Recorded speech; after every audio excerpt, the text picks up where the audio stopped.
Friends, I miss you, gentlemen. NBA champs Richard Jefferson, Matt Barnes, thank you both for being here. We have a jam-packed show today. The second round of All-Star voting just dropped. We'll show you the results in just a minute. Also coming up, we're going to discuss how the Lakers balance LeBron's impressive MVP campaign with managing his workload throughout this season. This comes off the heels of 3 straight overtime wins. And a little bit later, Devin Booker was asked what went through his mind seeing Giannis square up for a potential game-winning shot.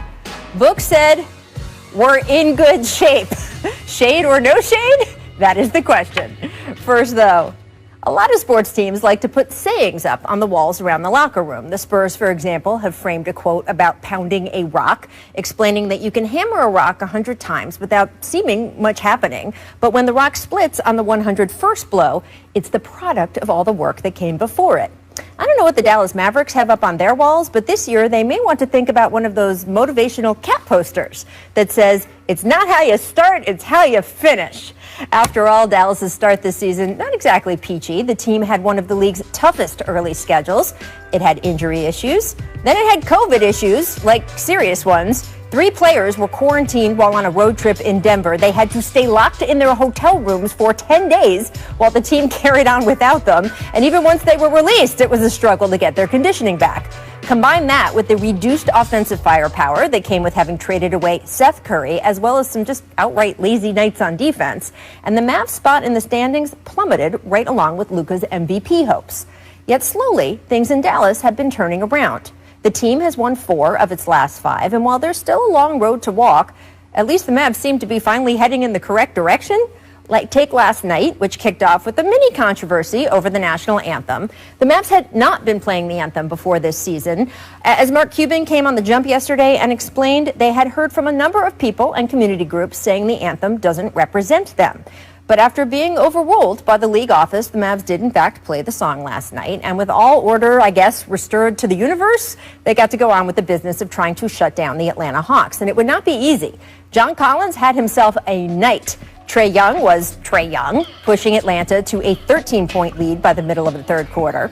But then in the fourth, the Mavs surged, shooting 15 of 22, 7 of 9 from 3.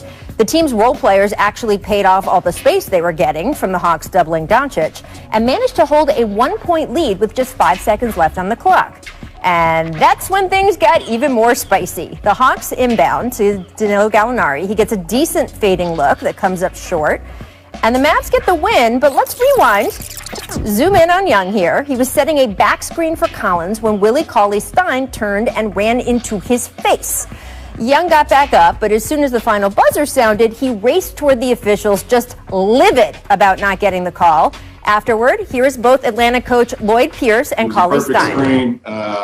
Willie Cauley-Stein ran Trae over, and that's a foul. It's a foul. That's why Trae's on the floor. It blows up our play. But it's unfortunate. I didn't even see Trae, so he's a smart kid. He was trying to get a quick little foul to shoot free throws to ice the game. No way he was going to give him that call for the game. So good try, though. That was smooth. It was sneaky. The officials confirmed their ruling after the game, but at least for the Mavericks, the story of the night was much bigger picture. Last season, Dallas was notorious for folding late in games. This season, the numbers are much better, with last night yet another example to give Mavericks fans hope the team can in fact salvage the season and climb into playoff contention. In so many different ways, inside games, inside a season, it really is not how you start, but how you finish. Keep the poster up, and the sky's the limit. So, Richard, what do you think success looks like now for the Dallas Mavericks? Because preseason we were saying, hey, top 3 in the West, Luka maybe for MVP, we'll see. What is success right now? I think success right now for them is really just getting to the postseason and making some sort of run, a second round. You know, you got to understand that everybody is dealing with stuff, whether it's COVID, you look at what's going on with the Nets and KD off the court and then quarantined for a second time. So everyone's dealing with things. I think for the Dallas Mavericks, they got to get healthy. They have to continue improving their defense. And then they just have to kind of play the cards that they've been dealt this year. It's going to be the same for everyone. I think the dust just has to settle off all the hype. I think they left us super excited about the way they played last year in the bubble, particularly against the playoffs, against the Clippers in the playoffs. And then all the hype surrounding Luka, odds-on favorite to win MVP this year. So there's so much hype on this young team coming into the season. I think that got into their heads. Now the dust is starting to clear. They're starting to find their footing. They're only a game and a half out of 8. So to piggyback off what Richard said, getting to the playoffs is definitely the goal, but trying to get out of that first round too, considering they really didn't improve this offseason and they let go someone like Seth Curry. Yeah, and look, they thought getting Josh Richardson back in that trade would bolster their defense, which was a big weak point for them last year, but you got to actually make the parts work when you switch parts around. And the schedule has been tough, and I know that's not an excuse, and Richard, you're right, everyone deals with that, but they had what I believe was the league's hardest schedule to start. So the point is, when it gets easier now, you have to take advantage. They are starting to do that. Let's move on to the Lakers, because they beat the Thunder by 1 point in overtime last night. Another 1 point game in the West. This, though, was the third straight overtime win for LA. Their sixth straight win overall. LeBron scored 10 in the fourth quarter, hit the game-tying 3 in regulation. And in overtime, he made some huge defensive plays. After the game, Coach Frank Vogel said this. He made several defensive plays, to be honest with you. He's really leading the charge, taking a matchup of Horford on certain situations. And I'd say Wes Matthews had 2 great defensive stops on Horford post-ups as well. But that's what Bron does. Bron does on both sides of the ball. That's why he's probably going to be this year's MVP. Carrying the load offensively and quarterbacking the defense, number 1 defense in the league, and taking these tough assignments and making these plays down the stretch. So, he's playing terrific. So ESPN actually asked 100 media members. This is a poll that Tim Bontemps conducts every year. It mimics the postseason awards voting with the points awarded for different guys for different places. He also tries to take a sampling of actual voters from different markets, so you really get an accurate sense of what voters are thinking. LeBron in first place right now, 53 first place votes, followed by Joel Embiid, Nikola Jokic. Remember, Embiid gets a lot of extra points for being second or third on people's ballots. That's how Tim said the numbers kind of went out this time. Richard, how difficult is it going to be then to balance LeBron's MVP campaign? Because we know he actually wants another one. We know he deserves to get another one, and he thinks this is the year he could get it, with also making sure he has enough rest to get through to and be fresh for the playoffs. Well, with all due respect to everybody in the Laker organization, this is about LeBron James. If he feels like he has an opportunity to win a championship, and I'll take you back. I was on the team when it was Russell Westbrook averaging a triple-double, James Harden's historic season, and LeBron James was up there in the top 3. And they asked them, hey, do you think rest should be going into the equation? Mm-hmm. And they all said that, yes, you shouldn't be resting if you're fighting for an MVP. So he, every season since then, has taken upon himself to play as many games as possible unless he's injured. So I don't see him missing too many games because he's seen people use rest against him. Yeah, I definitely think it's a tough situation to be in. At this point, individual accolades strengthen his argument, but we really don't need him. I know LeBron is in it for rings. Never got a chance to play with LeBron, but I'm sure it's similar to Kobe, with good luck trying to get someone like Kobe or LeBron to take a night off when they're not really hurt. So, we just hope that, he's going to have the enough energy in the tank, because we know it's going to be a long run for them. They're odds-on favorite to win the chip again. And if he's able to pick up an MVP in that process, which he's deserved in the past and he hasn't got, I'm all for it. And look, Kobe is someone who should have ended up with more MVPs than he got also, and was a victim a little bit to who had the best numbers in a particular season versus who is the best player, which I could do a whole dissertation on, but I won't today because I like both of you guys. I will say this, though. If you look at the numbers of games missed in terms of MVPs and how they in the past have done, these are the past MVPs, right? These are the guys who actually won the award in that year, and this is the percentage of games they played. So there's actually room for LeBron in a 72-game season to hit that 86% mark that, say, Giannis hit last year. He could take 10 games off in this 72-game season and still be in that same part of the conversation. I don't expect him to take 10 games off if he is healthy. Of course, Giannis took a couple games off because he was injured last year. And it's just a great what if, guys, when you look at last year's MVP race. LeBron was coming on so strong in March when the league shut down. There was really a feeling he had just beaten Giannis head-to-head. Giannis was out with an injury. There was a feeling he could be out for an entire month. And who knows, the entire course of LeBron's MVP life would have been been different. Of course, the entire course of the country would have been different as well. We will see what happens with it this year. Stay tuned in this show. We're going to take a very short break, but coming up, the second batch of All-Star fan votes are in. Stick around to find out how high Klay Thompson is now on the leaderboard. He's gone up, people. He's gone up despite not playing in any games this season. You're way down on it, Richard. We want to talk about that. But first, it's time for our distant replay. This date, 97. You guys remember Michael Jeffrey Jordan? Make effort, Hornets Grizz. Ja driving in, goes 360, but the layup rolls out. Richard, when are we going to get the ultimate Ja highlight? I don't know, but it's coming. I think we're going to have a lot more Ja highlights. With the left hand, too? This is like the almost dunk on I think Kevin. any given day we can get... Yeah, right. I was going to say, any given day we can get a Ja highlight, so we're going to have plenty to last a lifetime, and they're all on the way, definitely. Well, we got plenty already. Don't get me wrong. It's not like Ja doesn't put up highlights nightly, but we've got a few of these that have been so close to being all-timers. Oh. Not quite yet. Not quite yet. We're getting there, though. Come on. Yeah. Miss Walls. But you can tell how good they are when we steal. Yeah, that's certainly true. Bucks Suns, Phoenix setting up a wall to defend Giannis, but he powers through and dunks it. Richard, it's like the Kool-Aid man in those old commercials, bursting through the wall. No? Yeah, we know he can do that. We know he can dunk with the... He's one of the best dunkers in NBA history. That's not where that game was decided. That's all I'm going to say. That's all I'm going to say. We're going to say a little more about this later, Richard, so you can just hold your thoughts. Yes. There you go. Yes. One of the greats getting to the basket. Like I said, the question is, and I'm sure we're going to discuss it later. Yes. We'll just leave it. It's like a teaser. We'll leave it at that. Make elevation. There was a dunk contest in Denver last night. Isaac Okoro. Look at him. Look at him. Oh, excuse me. And then RJ Hampton. Goodness. Oh, God, yes, RJ. Woo! Look like a young RJ out there. Oh, wait, that is a young RJ. I was going to say Lamar Stevens. All right, RJ, which is your favorite? I like the Okoro. Oh, you know, the Okoro one. The other one was a transition. Okoro one was the best one. Yeah, I like the Okoro, and then Stevenson is a close second. RJ Barrett comes in third, but all explosive young players and fun to watch. Very nice. All right, Miss ISO Ball. Let's go back to Hawks Mavericks. Danilo Gallinari doing a whole bunch of jab stepping. This is a lot of work for what would turn into an air ball, Matt.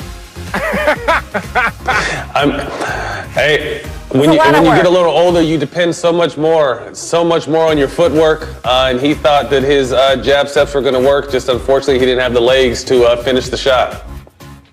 You can jab all you want. Like, he was jabbing from 28 feet, right? Like, that's knock it down, do whatever, but you can't jab for 12 seconds and shoot an air ball. Shouts for Tim Hardaway Jr., by the way. Good defense there. Good defense on the last play of the game. It got a little swallowed up by all of the Trae Young brouhaha, but it was pretty good.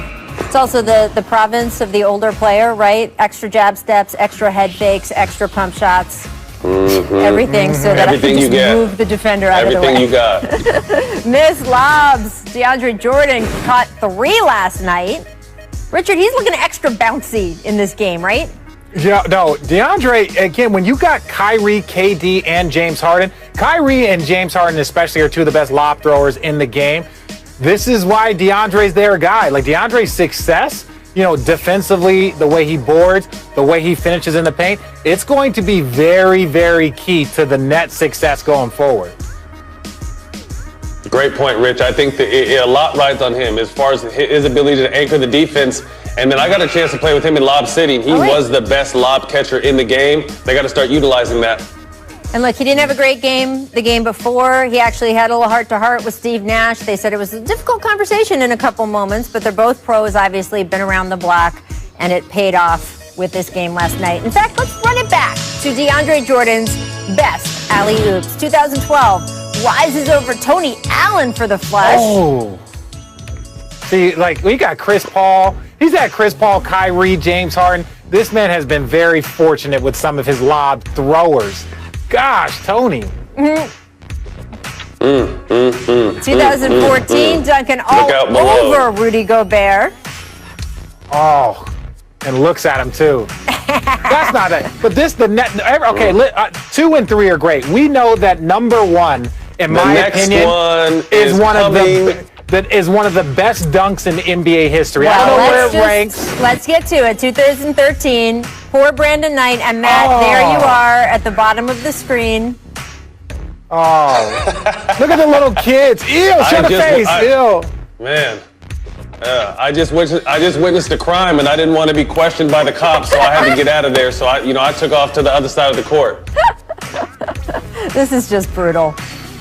Oh. And this will live forever. I don't care how long the NBA, how many hundreds of years forward it goes. The dunk face. That dunk will live forever. All right, let's move on to the latest batch of All-Star fan votes that were just released. Let's start out east.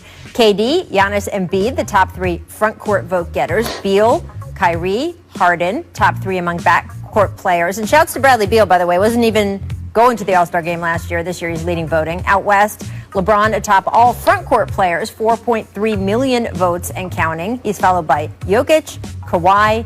In the backcourt, Steph is number 1, followed by Luka and Dame. And Klay Thompson, who, let me just say this again, hasn't played a game since the 2019 finals, in 8th place, moved up from 10th place. So he now has 225,000 votes. I think Klay's going to have to suit up, Richard. I think the people are demanding it. And he can go out in the walking boot. And this is why everybody complains about fan votings. I know it's cute, I know it's funny, and there's things that for us to talk about, but look, Klay does not need to be voted. Actually, if you're out for the season, there are some exceptions. You probably shouldn't be on the All-Star ballot voting situation. That's just my opinion. Hey, Klay's a national treasure. Get all the votes you can. You know what? That's the answer. That is absolutely the answer. I want to see him move up to 5th. Let's see what happens. And it was just his birthday. Happy birthday, Klay. Oh, happy birthday, Klay Thompson. There we go, Klay. There you go. 225,000 votes for your birthday. Coming up, the NBA reportedly eyeing a dunk contest during halftime of the NBA All-Star Game. That is currently still being planned. Is that a good idea? Countdown. Let's go. Boom. So, guys, Karl Anthony Towns returned to the court last night after missing 13 straight games due to a battle with COVID-19. This is the same person who has already lost his own mother, 6 other family members to the virus. As for his return to the court, Towns had 18 points, 10 rebounds in 31 minutes, really effective after missing basically a full month of games, and then spoke candidly afterward about his personal battle with COVID. Take a listen. I'm a high-risk case. COVID did not treat me well whatsoever. A lot of scary nights. My dad calling me 24/7. What I said in my post at the end was the kids. I think everyone who's on this knows me very well. I called my niece and nephew, my kids mostly, as my sister's a single parent. And, one of the things when I told my sister that I got COVID was, hey, I got it, and I don't got a good version of it. I got a lot of COVID in me, but, I'm going to fight and I'm going to beat it. I can't imagine that family, his father, his sister, having to hear that one of their own was battling this after what happened with Karl's mother. Very powerful words there. Towns, of course, a 2-time All-Star, which led him to getting questions about the current plans for the All-Star game and the weekend events, which seem to be picking up steam. According to our Adrian Wojnarowski, the league is progressing on a plan for a halftime slam dunk contest at the All-Star game. A 3-point shootout and skills competition also expected to be part of the Sunday night event, sources said. Finalized details are expected later this week. And here's Karl Anthony Towns on those plans. I did see the All-Star game. I personally don't, believe there should be an All-Star game, but what the hell do I know? Obviously, I haven't dealt with COVID, probably, right? Probably a guy that has some insight into that. But what do I know about COVID, right? So I don't believe that should happen. But the world is coming to a place where I wish, selfishly, I wish it was at this point when my mom was here. It could have made things a lot easier, and it could have gave me a better chance and better resources. But even for me, I felt very, I've said it privately, but I'll say it now. I felt very guilty about the treatment I got, and I feel that it should be more widely available to Americans, but anyone in the world. I know everyone has an opinion on Karl Anthony Towns, but listen to that man. That is a good man thinking about other people that way. And strong thoughts on the All-Star game. And as he pointed out, hey, what do I know about COVID? Richard, what are your current thoughts on an All-Star game and the plan that they've got going right now? Well, I'm going to follow Karl Anthony Towns' lead. You know, again, like, I have not dealt with COVID the way him and his family and losing his mother and dealing with all that stuff. But, you know, sometimes, and the NBA has done a better job than I think any sports league in the world of listening to their players. Mm-hmm. What are your concerns? What are your issues? How can we come to some sort of middle ground? And right now, it doesn't look like that. When the best players in the world don't think it's needed, when guys that would be first-time All-Stars like De'Aaron Fox has come out and said, like, I don't think that this is necessary. So even selfishly, he is a person that would be a first-time All-Star. And so if you listen to the players, they don't think it's necessary. And so I'm just going to follow their lead. Yeah, I think Richard hit it on the head. And personally, I think, Rachel, when we talked about this a few weeks ago, we were excited because we know how great the All-Star games have been in the past. The competition level has been off the charts, and the Saturday night weekend has been fun. But I think Richard hit it on the head. They didn't listen to their players this time around. And my view on this is completely shifted after hearing the players. You know what I mean? Because we are former players, Richard and myself. So I definitely think they should have listened to players considering all the factors. They had a crazy situation in the bubble for 100+ days, short off season. Season starts on Christmas. Now they're finally supposed to be able to get a little bit of break to spend time with their family and just kind of decompress. And they're throwing into another bubble-like situation for All-Star. So All-Star is supposed to be a celebration of all the best players in the league, and I get that, but I definitely think they missed the ball by not listening to their players because the players run this league and make the league go. And look, we know, and we've had multiple guys say it, hey, we all know this is about money. There is a lot of money involved, but I think sometimes you got to weigh, and if you throw up the results again, producer Danny, of the voting, and look at the guys who are going to the All-Star game, right? So you've heard Giannis Antetokounmpo say, hey, I don't really want to go. You've heard LeBron James say, this feels like a slap in the face, is what LeBron said. Again, and now you have Karl Anthony Towns, who, as he notes, has probably had more experience with COVID than anyone else in the NBA in such a tragic way. His voice is now coming out and saying it. I'm very curious to see how the league proceeds here. It is my experience when the NBA wants something to happen, it happens. You guys know about that.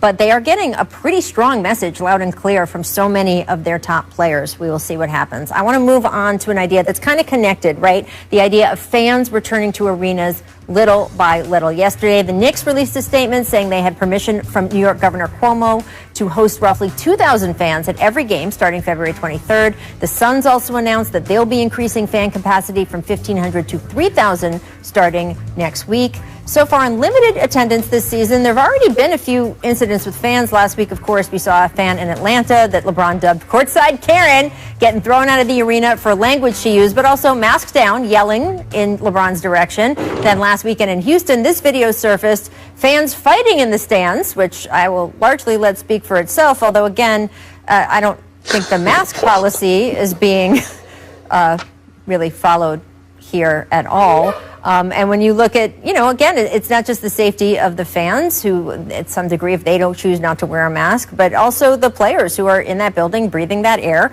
Matt, how difficult do you think this process is going to be for players who do want fans in the building? I mean, you guys thrive off that, but there's risks. Right. I mean, obviously safety is first. You know, we have to keep in mind that although we're compassionate people and players, the NBA is a business. It's a thriving business. And obviously, like all the other businesses across the world, they've been pounded by COVID. You know, so they're trying to slowly but surely get fans back in the arena. And if they can safely do that, as a former player and probably current players, we're all for that. Now, when you see courtside Karen doing what she did with LeBron, players, we love that. I think LeBron spoke to that too. We love that kind of interaction with the fans, and you know, it kind of gives me chills just talking about it. Like playing in an empty arena is no fun for anybody. That's just kind of the world we're in right now. But if they can safely incorporate fans back to these arenas and slowly start to climb the number safely, I think it's, you know, obviously a good idea. But the key word is safely, and can they do that safely at this point with this pandemic? Yeah, and my thing is this. I know we've had some incidences, but just like as athletes, we don't want to be judged by our worst moments. Yeah. I think fans shouldn't be judged by some people that just took things a little bit, past the line of acceptability. So I think getting fans back in, we're not reintroducing fans to the Wild. We're just saying that you're allowed to come in limited capacity. So just keep your mask on. Don't go too crazy and just enjoy it. Enjoy being one of the 2,000 people that get to go into arena. That's a fun, intimate, experience right there. So it's like a private NBA game. It's like a club show when a Pearl Jam does a closed small club show or something. By the way, Richard, I just want to interrupt you to say that those were COVID sniffing dogs that you were just watching in Miami. I didn't even know that was a thing. Thank God. They had to retrain the dogs now that marijuana is allowed in the NBA. So these dogs, all the weed sniffing dogs are now sniffing COVID now. What's going on? This guy. And we'll take a break right there. Go ahead. Hey, where did you get this? Where'd you get this guy from? I ask myself that question every day. Coming up, Kings forward Harrison Barnes is stopping by, discussing his team's recent success, some amazing charity work he's doing, and what it will take for his team to snap the NBA's longest active playoff drought. First, though.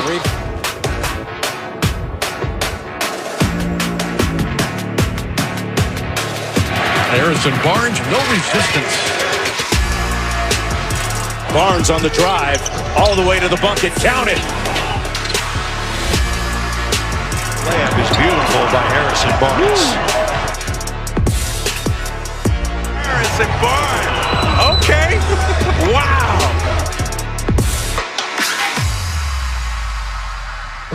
I want to welcome in our next guest, former NBA champ and 9-year vet, Harrison Barnes. Welcome back to The Jump.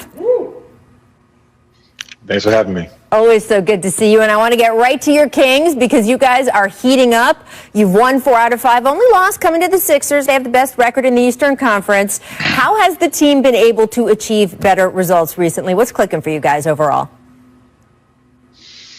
Man, I really think it just comes down to our chemistry. At the beginning of the season, we had a rough start. We're losing a lot of games there, and really kind of came together as a group. We started playing better defense, which allowed us to be in a lot more of these games, and we've been able to have a little streak going. Nice. And part of that, of course, is due to your own play and your teammate, De'Aaron Fox, playing some of his best basketball in his young career, averaging 31 a game over his last 6 games. What do you feel has changed and clicked for him recently? I think for him, it boils down to his confidence. This summer he put in a lot of work, not only on his body, but on his game. And as, we've seen not only in these last few games, but really this season, he's just playing at a really high level. The consistency, late games being able to close for us, and, just playing at an all-star level. Nice. Well, look, it's on the court that we're seeing developments from all of you guys, but off the court as well. I want to get to this, Harrison. I'm so impressed by it. We already know you're community-minded. Last season, you were one of 5 players to receive the NBA Cares Community Assist Award. But this season, you have been opening savings account. 500 kids total so far have gotten them in both Sacramento and Dallas, the last 2 cities you've played in. And for you, it was important to, as you say, build black in Sacramento, T.L. Marsalis Elementary in Dallas, receiving their first savings account. What went into this decision, and why is it so important to you? I think it's so important to give back. And, when I look at my own life and the conversations that I had about financial literacy, those weren't conversations I had until I was getting ready to become a pro, really. Yeah. So, when I saw what Goal Setter was doing, when I had, a conversation with Tanya just about, what they're all about and what their vision is, it made sense for me to want to try to partner with them and give these kids the opportunity, 1, to have that savings account, but 2, to start learning and having these conversations about, what financial freedom really means. Yeah, because there are statistics, right, on kids. If they have a savings account early, it changes how they look at really all of their financial decisions going forward, and even has a correlation to education, right? Absolutely. With the Goal Setter app, there's learning tools that these kids can do and use as they continue to watch their money grow. So for them to be able to have these kind of conversations, to be able to look at their account, get these lessons at such a young age, it's just going to set them up for success moving forward. And, these are tools that they're going to have for the rest of their lives. And for them to get started at this age is really important. Well, I love seeing you give back to the community this way. You're targeting Black and brown kids, underserved kids with this initiative. And I think that is so, so impressive and, of course, important. I do want to get back to the court, though, because you have been making such a splash, Harrison. Your name has started to surface in trade rumors. You've been around the block. You know how this goes. Teams looking to add wing depth prior to the March 25th deadline. What is it like to once again have this starting up and hearing your name in these discussions? Coming to the NBA, those are conversations that, you're going to have every deadline, every off season, regardless of how good your team is doing. And, it's always, nice to be appreciated, for your play. But, right now my focus is, on Sacramento, where I'm at. That's all I can control at this point, and trying to be the best that I can for this organization and my teammates. Well, I know that the goal is a playoff push there. The team's last playoff appearance was back in 2006. That is the longest active playoff drought in the entire league, so it would mean a lot to break that. Fill in the blank for me here, Harrison. The Kings make the playoffs if what? Yeah, if we continue to do what we're doing. Right now, our goal is to make the playoffs, among other things, but, our process has to start with how we approach, our everyday processes. And, at the beginning of the season, we were taking some shortcuts. We were having a little bit of a learning curve with how we wanted to play. And now that we've kind of, drilled that and got where we need to be, it's a matter of just continuing to find that consistency on a day-to-day basis. And if we do that, I think we'll be in a good shape come end of the season. Well, we'll be looking forward and watching and tracking it all. I think you guys have had such a fun ride the last couple weeks. Good luck to you. I hope it continues. Thank you so much. Thank you to Harrison. Up next, Steph has been so much fun to watch this season. It got us wondering if underdog Steph is the most exciting version of Mr. Wardell Stephen Curry II. We'll discuss that. First, though, here's what the Jump recommends for today. Check out our latest ESPN cover story. Jump, the Bulls making a franchise record 25 three-pointers last night in their win over the Pelicans. Matt, do you think the Bulls can continue their hot shooting, or was this a fluke? This is just, whether it's a fluke or not, this is just what the NBA is now. It's a three-point shooting league, so I expect all existing team records and NBA records to fall within the next handful of years. Yeah, well, look, it is a fluke because whenever you break a team record, it's not the consistent. But when you got Zach LaVine and his ability to knock down 10 or 12 threes on a given night, you're going to see more of this. Yeah, and look, it's funny. Brian Windhorst was on his podcast the other day breaking down where the great defenses of certain eras would have ranked in different times and where the number 5 defense or number 1 defense in today's game would have ranked compared to that. Because being the top defense in the league right now, it's a very different story against all this scoring versus being the top defense in the league in, say, 2004, right, when the Pistons were doing it. So The game has changed. All right, let's move on to the Suns. Held on in a tight game to beat the Bucks last night after Giannis missed a potential game-winning shot. Now take a look here. Afterward, Devin Booker asked his thoughts about when he saw Giannis shooting, and he said, "I thought we're in good shape." Now, the reporter followed up. Devin said, "I just mean that it's better to have him outside the paint than inside the paint." Do you feel this was shade or just the answer to a question, Matt?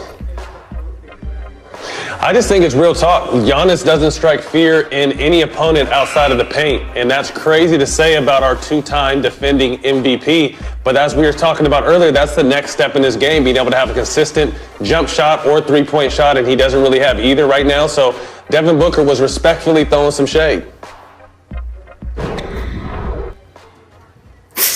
Yes, Richard? He is an amazing, talented player, one of the best players in this generation, but they call it, he's with us. Matt, when we're on the bench and somebody shoots a jumper, he's with us. That jumper by Giannis, is not good. That means he's on our side. That means if the Phoenix Suns could have drawn up a play for the Milwaukee Bucks, the Phoenix Suns would have drew up that exact play. That is the definition of he is with us. Yes, he's amazing, but that's the play that the Phoenix Suns would have drew up. That just lets you know. If they're like, hey, we're going to drop a play for Giannis to win the game or lose the game, if Giannis is shooting a 17-foot jumper over DeAndre Ayton, that's the play that the Phoenix Suns would have drew up. Just saying. And look, when you go Absolutely. to these conversations, Every team would draw it up. Yep. Every team. What defenses want? You go back to the 2011 finals, right? The idea, Dallas, was, hey, make LeBron shoot, because if he goes into the basket, it's a freight train and everything's done. So just make him shoot. We want that shot. And it is what undid the Miami Heat in those finals. That is what teams are doing to Giannis Antetokounmpo now. Now LeBron, we're down. He worked on his three-point shot. Things changed, and obviously we're watching to see if Giannis can do the same thing. Let's move on, guys, to our League Pass game of the night. I think so too, Matt. I think so, but it's not there yet. Only 5 games on the slate, 2 are on national TV, so those are disqualified. That means our producers can only pick from one of the 3 remaining games. They went with Magic at Warriors because when in doubt, you pick the game Steph Curry is playing in. He's averaging a ridiculous 37.5 points per game in February, really hitting his stride, elevating his play. Matt, is underdog Steph in some ways your favorite to watch? You played on a team with him when they were the favorites. Yeah, just watching Steph period is fun for me. You know, I was on the wrong end of a lot of those threes, but I think Steph is just reminding people how talented he is. I think quickly we forget how talented Steph is because he's always had such a great arsenal with him. But when it's just up to him offensively to carry the load every night, he's more than capable of doing that. Yeah, I'm going to say my favorite Steph to watch is dominant Steph, where you're just looking around and there's Clay and it's him. It's just like, what do you want us to do here, coach? And the coach is looking at you like, just keep doing your best. But this version of Steph, this version of Steph to me is more of like, I'm so happy to see it, right? Like he has been down, he has been out, their team has been banged up. And what does he do after missing basically an entire season? He comes out, he's first in votes for the guards. Mm-hmm. He's averaging God knows what at this point in time over the course of the last month, 37 points. So this is a fun Steph, but this is not my favorite version of Steph. Yeah, I mean, look, all good versions. All versions of Steph are good versions, right, Matt? Mm-hmm. Steph has always been a team first guy too. So I'm sure this ultimate green light that he has, knowing that every night he's going to have to be in that 30 to 40 point range, is fun for him. Although tiresome, I'm sure it's fun. Fun for him. Amen. All right, this just in at the buzzer. Here's a quote from Kevin Durant on the Etceteras podcast. This is the podcast out of his boardroom group. He says, Kyrie is going to play a nice, efficient game this year. All that other expletive. He didn't say expletive. That's me saying expletive, just clarifying. That people talk about. I was never concerned with that. Kyrie is going to play the right way. He's going to do his best when he is out there. Matt, first of all, get you a friend like Kevin Durant because that is really impressive backup of his guy. The same way, by the way, Kyrie has backed up KD over and over again. Those guys are legit tight. Do you share Kevin's confidence in Kyrie this season? There's never been a question of Kyrie's performance on the floor. When he decides he wants to play and he's going to show up, he's one of the best talents we've ever seen in this game. So I 100% agree with KD. Like when Kyrie is bought in on coming to the games and actually playing, there's never been a question about his talent or his abilities. Yeah, I agree with Matt. There's nobody that probably knows Kyrie better than Kevin Durant right now at this point in time in their stages of their career and being around each other every day. So if he wasn't worried, that's a good sign for the Nets and the Nets fan and the organization. I will say this. He didn't answer the question. He talked about when Kevin Durant's on, or when Kyrie's on the court. And Kyrie, like to Matt's point, is one of the best we've ever seen. But I'm glad that Kyrie is back. I'm glad that Kevin Durant will be back, and they'll be rolling very quickly soon. And by the way, Kevin Durant gets out of the COVID protocols tomorrow. Very grateful Nets team who will have him back for Saturday night's ABC game. See what I did there? There you go. Jump returns tomorrow. Thanks, guys, for being here today.